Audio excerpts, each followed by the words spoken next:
Assistant Prosecutor with the Stark County Prosecutor's Office.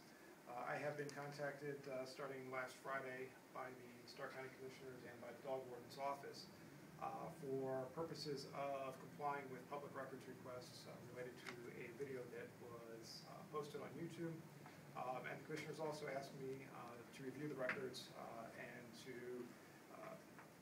provide a summary for them of the facts that were contained in those records. And I believe those records have been made available to most of the parties that are here, but if there's anybody here that wants them that does not have them, they will be made available to you if you just give me your contact information.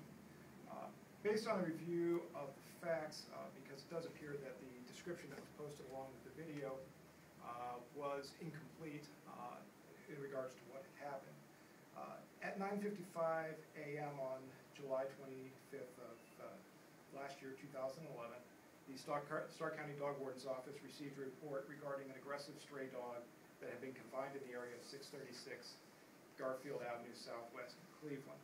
The caller stated that the dog was insane and going crazy on the line. As a result, the dog warden dispatched Deputy Dog Warden Phil Sedlacko to respond to the call. Upon the arrival, the dog was still very aggressive. Was charging the deputy. The deputy made several attempts to restrain the dog, first with a leash, later with a catch pole. Ultimately, when those were unsuccessful, both for the safety of the property owner as well as the safety of the deputy dog warden, a decision was used to use a tranquilizer dart. That tranquilizer dart, using 1.5 cc's of Telazol, was used to sedate the dog. The dog was brought back to the Stark County Dog Warden's Office at approximately 10:45 a.m. Given the prior aggressiveness of the dog was removed from the van using a catch pole. The dog was sedated at this point, but it was not unconscious, therefore still capable of inflicting injury to the deputy dog warden. Thereafter, Phil Sedlacko, inappropriately and in violation of departmental policy, did spray the dog with the hose after removing the dog from the van. However, contrary to what was posted on YouTube, the hose was not a high-pressure hose. It was a standard hose. Dog warden then examined the dog. It can be noted on the video doing so. She noticed a small hole in the dog's upper chest, which was consistent with the dog being darted.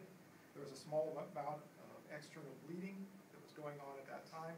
The dog warden applied pressure to the wound, and the bleeding was stopped. Thereafter, the dog warden contacted a veterinarian regarding the dog's condition. At this time, all involved felt that there was no need for additional concern. However, later in the day, the dog continued to be lethargic. The dog warden contacted the veterinarian again repeatedly with updates regarding the dog's status.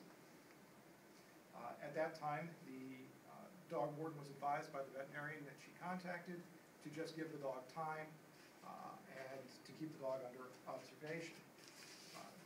The warden did that. In fact, she scheduled additional individuals to come in after the dog pound closed at 4 p.m.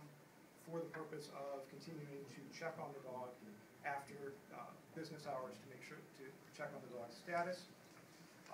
Ultimately, when the deputy came in at around 9:20 p.m., the dog was still lethargic at that point. A decision was made to take the dog to the Stark County Emergency Veterinary Clinic for further diagnosis and treatment, at which point the dog was examined by the veterinarian at the Stark County Emergency Clinic, and it was determined at that time, there was a decision with the dog warden at that time as to whether or not to euthanize the dog.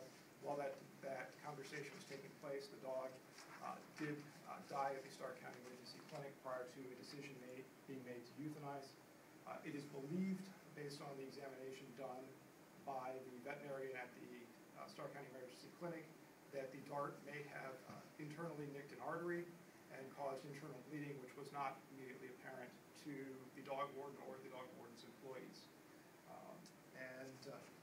After having reviewed that, Deputy Sedlacko was disciplined for inappropriately spraying the injured dog with the hose from a distance, as well as The matter was then referred to the Canton City Prosecutor's Office to determine if the city prosecutor, who would have jurisdiction over the matter, felt that there was any conduct there that supported criminal charges. I was informed by the Canton City Prosecutor's Office from Ty Horowitz, who is the chief prosecutor over there, that they felt that there was insufficient evidence of criminal activity and that they would not be moving forward with